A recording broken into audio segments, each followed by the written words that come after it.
Hey everybody, we are here with Amber Craig, VP Marketing for 420 Premium Markets.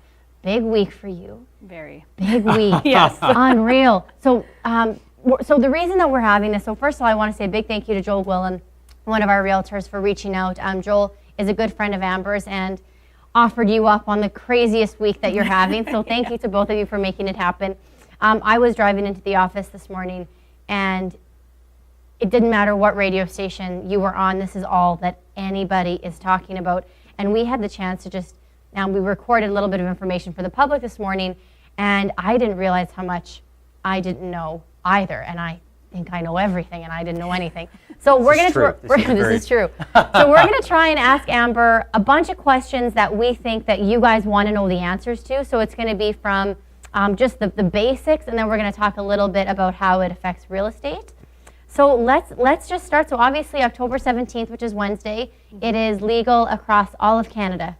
Yes. That is crazy. It is. It's I never thought that we would be ever sitting down having this conversation right now. I know. Just overall in the history of life. Right? But it's amazing to watch how the stigmas and things, they're melting away and things are changing. And it really helped with the medicinal side of it at the beginning, the oils, things like that, and some of the research behind it. So it's really fascinating. It's well, the tax implications and the crime implications, like it's huge, but we're not going to talk about let's all start of from that. the top. Let's start from the top. Where is it going to be sold? So legally you can buy it in a cannabis retail store, which is licensed through AGLC. In Alberta, there's a limited number opening on Wednesday. There's actually only 2 in Calgary that will be open that day. We have one of them in Southland, right off McLeod Trail, right across from the Lowe's there. So that's like the Jack Astor's area. Yep, that Safeway plaza in there, in 9737 McLeod Trail Southwest. And then there's one other store that will be open that day, which is over in Willow Park. Cool. Oh, man, busy day. I can't even think. Lindsay and I live in Maple Ridge, so he said that we now live on Marijuana Corner. It's true. It's true because we're just surrounded by it. Yeah. But that is interesting. So in the entire city of Calgary, there's 2. They're within the south, and they're within half a kilometer from each other. Yeah. Speak for a second here, because Medicine Hat has 3 opening up, and they're 1/20th the size of us, and we only have 2 opening up. How's that permit process working? How did you guys get approved? Yeah, so it's different in every single municipality, which is why there are some places like Lethbridge that don't have anything opening on day one. For the city of Calgary, it was a bit of a lottery system in terms of as soon as you press send first, you got the lowest development permit, and then you had to get your ducks in a row from there. Wow. So we were really fortunate that we got a lot of our leases approved, but we still had to wait on regulatory stuff. So we have one store opening, but it's one of 2, so we're pretty happy with that. And then you had mentioned that within a year, there's going to be how many stores open, do you think? I saw something from AGLC last week in the news where they said we have the capacity for 500 retail stores in the province. Within a year, I'd say it's probably going to be over 100. There's already stores ready to go that can't open because of application stuff. So, I mean, I think it's going to be pretty fast moving after Wednesday. Cool. It's crazy. What about what's going to be legal as far as the actual cannabis products? So, yeah, the only 2 forms you can buy it in is dried flower and cannabis oil. So none of the edibles for the people watching? Yeah, that's something that's really prevalent in the black market, but it's not actually going to be legalized. There is another bill that's coming out at the federal level, but probably not for another year or so. Okay, so where can this be consumed right now? Nowhere really in Calgary. So unfortunately, there's no public consumption. It has to be in a private residence. There are some issues with condos. So condo boards should have put a bylaw in place kind of before the 17th. Same with landlords. If you have a rental property, that's kind of your decision. Lots of controversy and news surrounding condos, specifically in hotels as well. Yeah, and we just shot a video on this, which is going to be coming out early this week on this too. And condos and rentals, if you're a landlord yourself, you have the jurisdiction to say, you know what, you can't consume cannabis in here. And maybe one of the things you want to do is differentiate smoking. Probably most of you, if you are a landlord, say no smoking in the unit, which makes sense. You want to add vaping to that. But as far as oils and things like that, you do have the jurisdiction to say none or other stuff. So my own units that I'm doing personally, I'm making the decision to include vaping in my smoking rule. And if they want to have oils, fine. The stuff you would never know. Yeah, that's right. That's right. It doesn't have a smell. My issue is there going to be damage to the property, and that's it. And we know that marijuana isn't necessarily a drug that elicits violent behavior or anything else like that. So I'm not worried about damage from that perspective. Rookie question, because we were just talking about that. So vaping and smoking, if somebody were to vape in a property or if somebody were to vape outside, the smell isn't the same? Is that? No, yeah. So vaporizing, you're not actually burning the product, you're just heating it up. So there's a much less risk of smell or anything even coming off of the vaporizer at all. It also depends on your heat settings, but that's a much safer way for one because you're not combusting the plant, but there's much less risk of smell and anything coming off of that. So if somebody in this, so we're in our PDC right now, which most of you have been in. So if somebody right now was vaping the dried flower, Which is totally not allowed, by the way. yeah, it's not allowed, but it's just, I think it's just because most people haven't vaped. I've never vaped, but would anyone in this room smell it? Do you think? Chances are no. I mean, honestly, there's a lot of people downtown Calgary that I see all the time doing it, and nobody even bats an eye. They don't know the difference between that and an e-cigarette. Sometimes you can smell it, but it really depends on the product. It depends on the vaporizer. It depends on their heat settings. I didn't know there was a difference between a vaporizer and an e-cigarette. Yeah, so an e-cigarette is like a nicotine product, so it's a different thing completely in terms of rules even.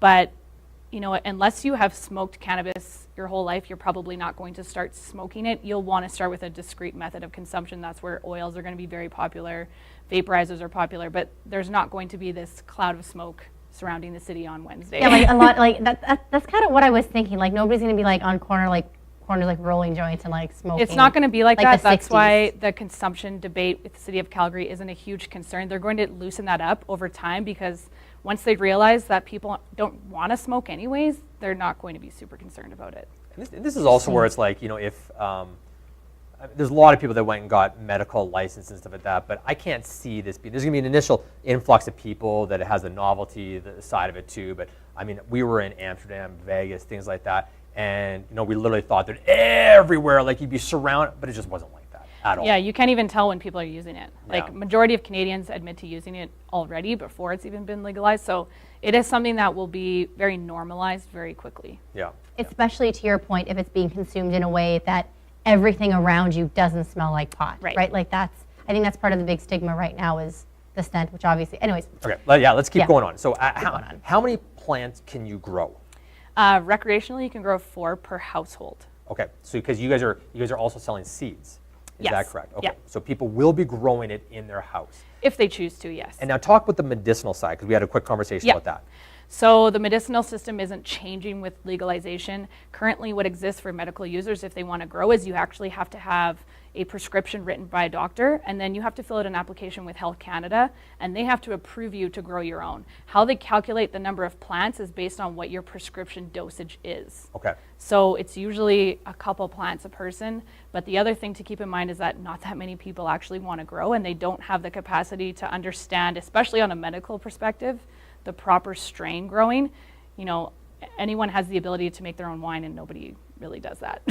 Right. It's a lot easier Yeah. to just go get it. Absolutely. Well, and that's interesting too, and I know, Lindsay, one of the things that you're going to talk about is, how this could affect real estate, but I'm wondering if you're just going to see way fewer grow-up issues.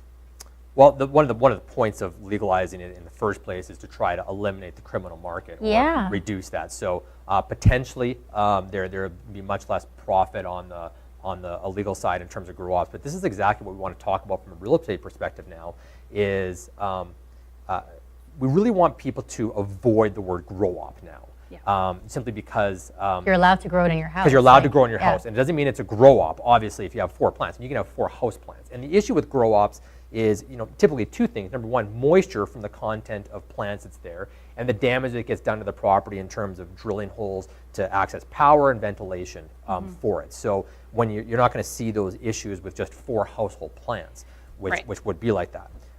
The other thing we want to talk about is stigmas versus material latent defects. Just quickly here, where the stigma of having a plant or grow in your house is not something that needs to be reported. If someone grows plants in their house, you do not need to say anything about it. And one of the things that we talked about, we will see stigmas decline. Let's just talk about stigmas for a second here, because you're talking about values of home prices. We talked about living on marijuana corner, which is just funny. I mean, Well, let's not start calling it that. Willow Park is even Yes. more in marijuana corner. Right. But is that are we gonna see house prices? Are we gonna have stoners walking around like Willow Park? Like, is that what's gonna happen here? No, and actually, so what we often No. do in the cannabis industry is we refer back to Colorado because that's the biggest running legalization state that we can look at in terms of a sample size because they've legalized since 2014. And actually, they released a report in Real Estate Economics earlier this year that showed anywhere that there was a cannabis retail store, not a dispensary, that's also something we don't say, property values rose 8%. And they actually did quite a bit of research on this. They don't know exactly why that happened, but there's very clear evidence to suggest that property values rose as high as 8% anywhere that was in a kilometer or so of a cannabis retail store. And we have 2 within a kilometer. So there you go. That's a 16% increase. It has to be. Right. So the state, so they haven't seen a decline in house price, and that's the big question: is this going to affect my house if I live near a dispensary? Right. And that is the evidence is not indicating that right now. Exactly. Okay, so on the real estate side, here's what you guys need to be asking: is marijuana growing on the property, or is cannabis growing on the property? If it's important for your clients to know. On the medical side, let's say someone is allowed more than 4 plants, whatever it is. It's your seller's responsibility, if there is potential for moisture damage, just like any other time, to disclose, because that's a material latent defect. Okay, that's a defect that's hidden, needs to be disclosed. But for you, if it's important to your client, that's the only way they know. If they say there better not be marijuana growing on the property, you need to ask that, and then you need to be asking the seller if that's the case, or asking the realtor on the other side of the transaction. So it's up to you to ask. If there's more than 4 plants, you have to disclose? Nope, that's not the case.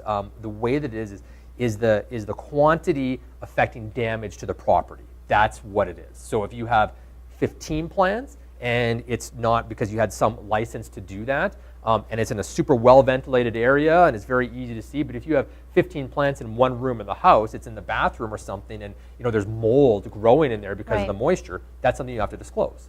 Okay. So it's totally dependent on, is there the possibility for damage on the property, but from a real estate perspective, you guys just need to ask the question, not is it a grow-op, because there's no clear definition around what that is, and it's not this sort of operation, it's not a for-profit enterprise. This is simply, because you're not allowed to sell it once you grow it. And the other thing is that you just ask, has there been marijuana growing on the property? If it's important to your client. If your client says, I don't care, because that's basically, it's house plants. That's what it is. There's indoor vegetable gardens right now. You guys should be just as concerned about indoor vegetable gardens as you should for marijuana plants. Well said. Okay. Wait, back to Amber. General, obviously we said that in Calgary you can't just go out to parks, patios, and smoke it. As far as workplaces go, how are employers responding? Do you have the answer to that? It's honestly varies. We do have a separate company that's a consulting firm which is working with businesses all over the country actually, and some are very well prepared and some are not.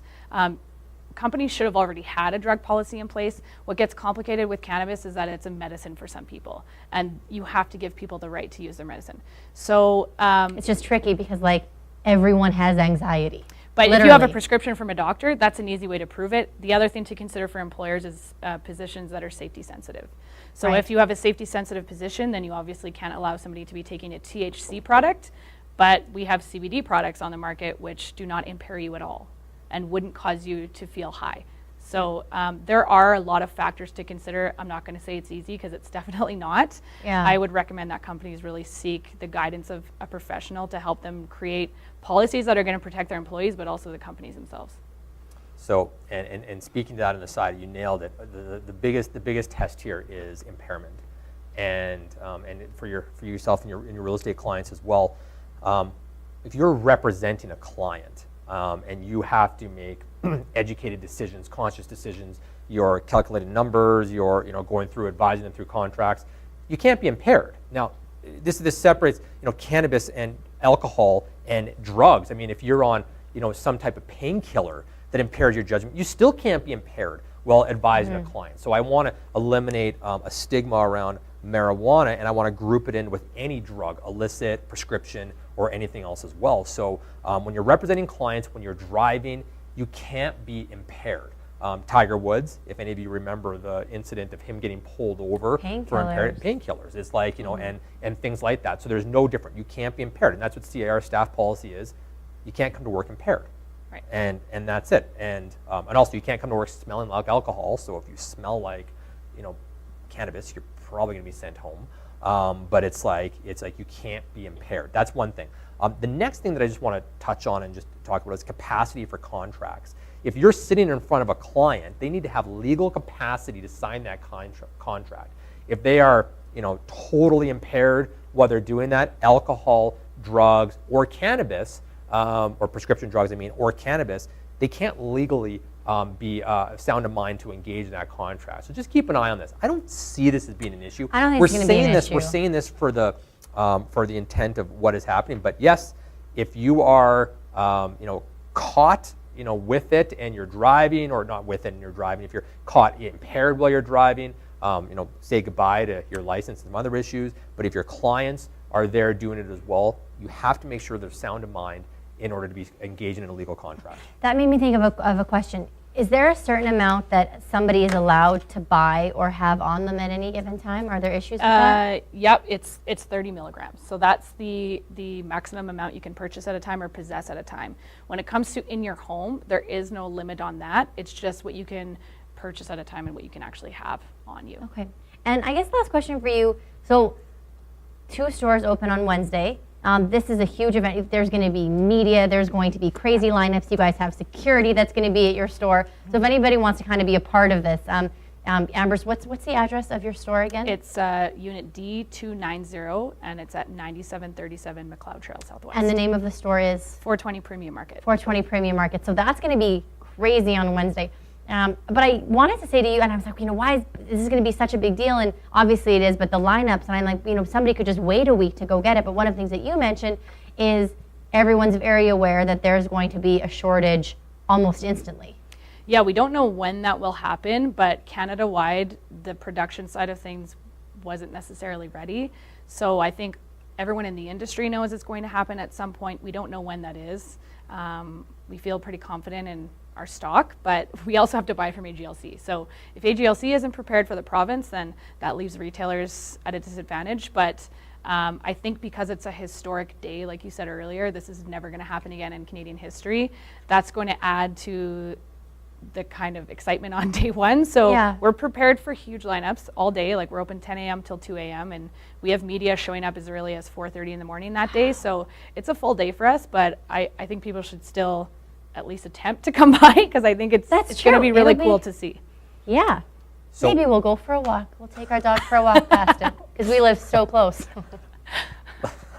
I don't know. We'll see. Selfies? Yeah, I don't know. You know, wherever you guys sit on this issue, it's important to know the facts, and that's the most important thing. Some people are absolutely dead set against this. You know, like myself, I'm sort of navigating. I'm like, okay, you know, I was dead set against it, but it's happened, and now you're like, this is so interesting to see society's stigmas and stuff, and some people are, you know, jubilant and celebrating.